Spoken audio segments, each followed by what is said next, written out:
One's a banger. 466 views on this short. This is a banger right here. I didn't audition. I was offered the opportunity, and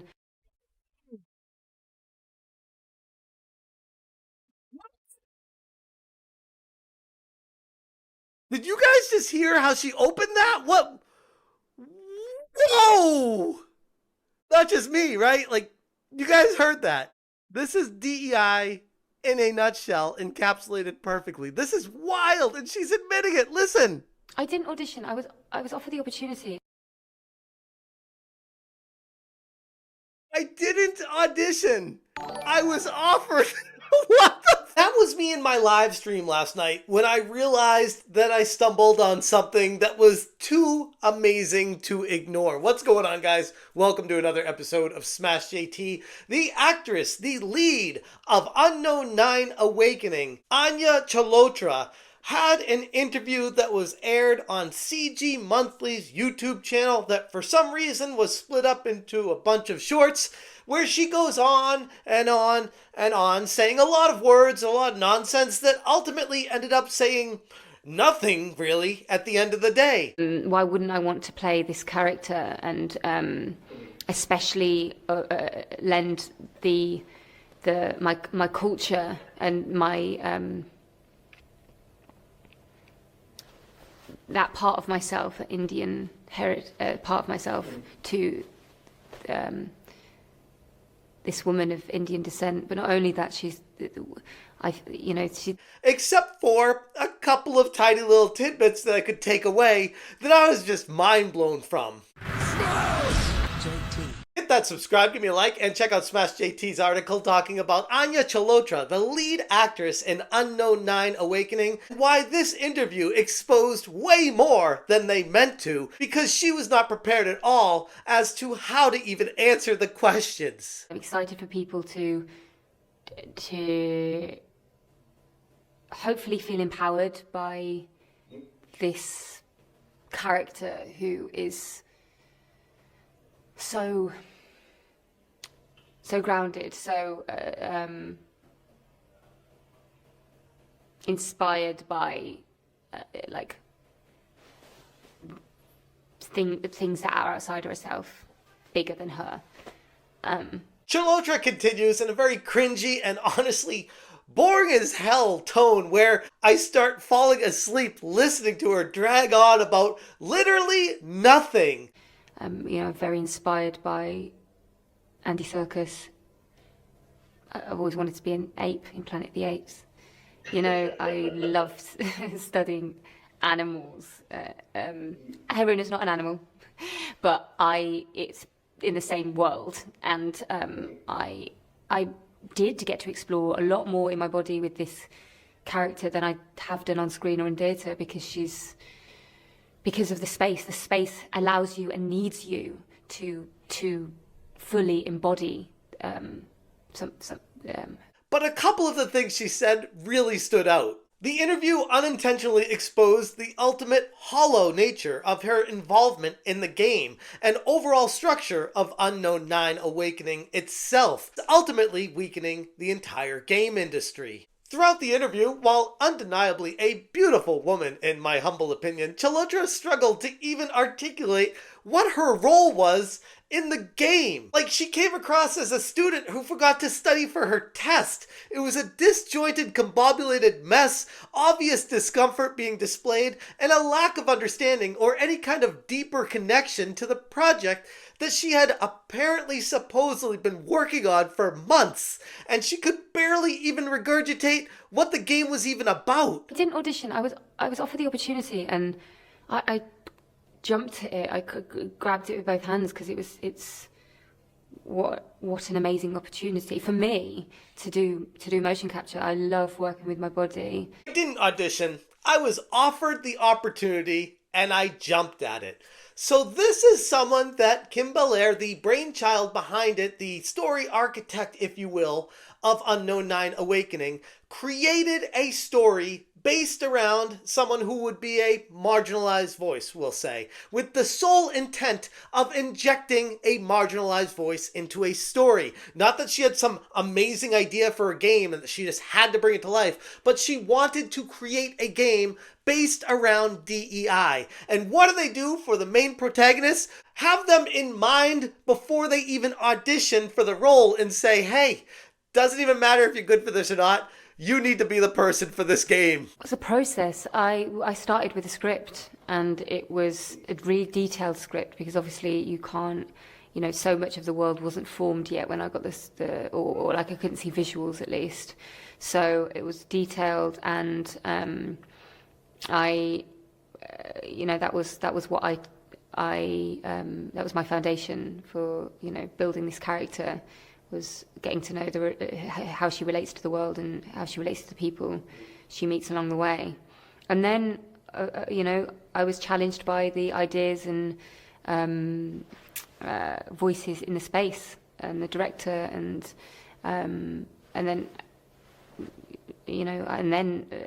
it's impossible for me to escape the conclusion that this specific casting was not about any kind of talent or passion for the project. It was to meet diversity quotas. And sure, Anya Chalotra is well known for her portrayal of Yennefer in the Witcher series on Netflix, but her awkwardness in discussing this role in particular, with her continued vague and aimless answers, and the fact that she was simply offered the position to begin with, all scream DEI, and this is the result of it.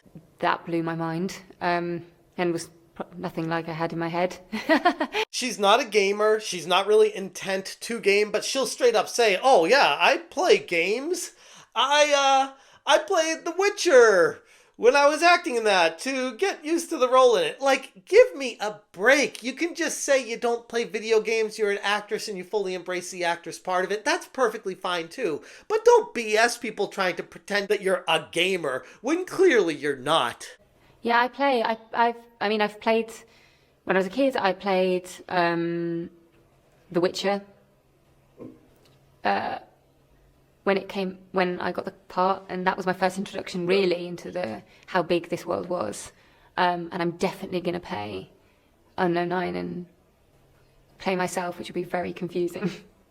Prioritizing the DEI goals over hiring the best talent available is an extremely dangerous precedent for the gaming industry to continue going down. When studios are filling crucial roles in their projects with people who are not hired for their skill, passion, or understanding of the material at hand, the result is, well, pretty subpar content. Gaming, as an art form, thrives on talented individuals who understand and care about the medium. When those roles are handed out as tokens to check boxes, the quality of the games inevitably suffers. Not that Kim Belair even cares, because at the end of the day, she's a story architect that wants to inject diversity into everything she touches because it propagates her position at Sweet Baby Inc. and justifies her existence in the first place. Unknown Nine Awakening is the brainchild of Kim Belair, and we see just how much brain power went into this decision, as Kim Belair is an infamous advocate for diversity in gaming through her company of Sweet Baby Inc. It was clear to me that her priorities lie far from making a great game. Like, okay, obviously she wants to make a great game. Everyone in the game industry wants their game to be great, so everyone cheers them on and says that's awesome. But the problem with Belair that I'm seeing personally is that her focus and priority is not on making the game great. It is making sure there are roles for DEI-specific positions that she can put people into to justify her own existence in the first place. And that is a losing formula. Like, hey, if you're a marginalized or especially a black dev, we would love to give you a portfolio review. And I want to say I love portfolio reviews. It's something that we also do at Sweet Baby for free. So if anybody in the audience right now is looking for a little bit of a portfolio review or wants to talk about video games, we'd love to do that. But the problem with portfolio reviews is that they also assume that it's a meritocracy, right? They assume the problem is your portfolio and not the fact that maybe there's a lot of other reasons that you are not getting the gig. So knowing that There were a myriad problems to be solved. We created an email called talk@sweetbabyinc. Instead of focusing on delivering compelling gameplay and engaging experiences, Belair centered her attention on injecting DEI hires into the project, which, as predicted, results in, once again, a bland, boring, generic story. The gameplay is equally uninspired, and worse, the game is marred with a host of technical issues, bugs, glitches, and severe performance problems throughout. And this is something that was even encountered by Hypnotic on a live stream at the intro tutorial level. Already? Wow. Modern gaming audience, ladies and gentlemen. What was this? How long have we been streaming? I don't even know. This is pathetic. Are you kidding me right now? All right, well, reload checkpoint. The continued reliance on DEI is exactly why the game industry continues to spiral downward. When certain faces are given roles with agendas in mind, the result is the all too often uninspired game that fails to capture imaginations. Unfortunately, this interview is just one more indication that Unknown 9 Awakening is another casualty in the misguided approach to game development, leaving any real gamers that were interested in this project in the slightest bit to be underwhelmed by a product driven by more corporate virtue signaling than anything else. And right there is the problem with all of it. Anyways, if you guys want more information, check out smashjt.com for the full article. It shows these videos in more detail.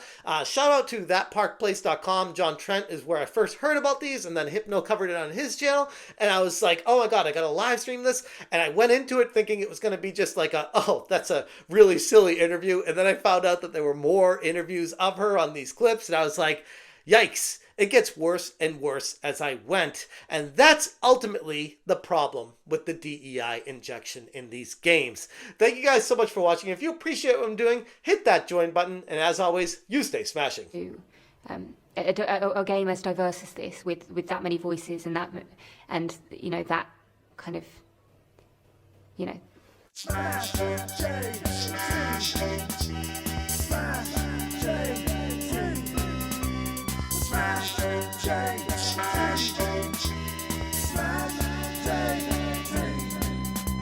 Smash JT. Smash JT.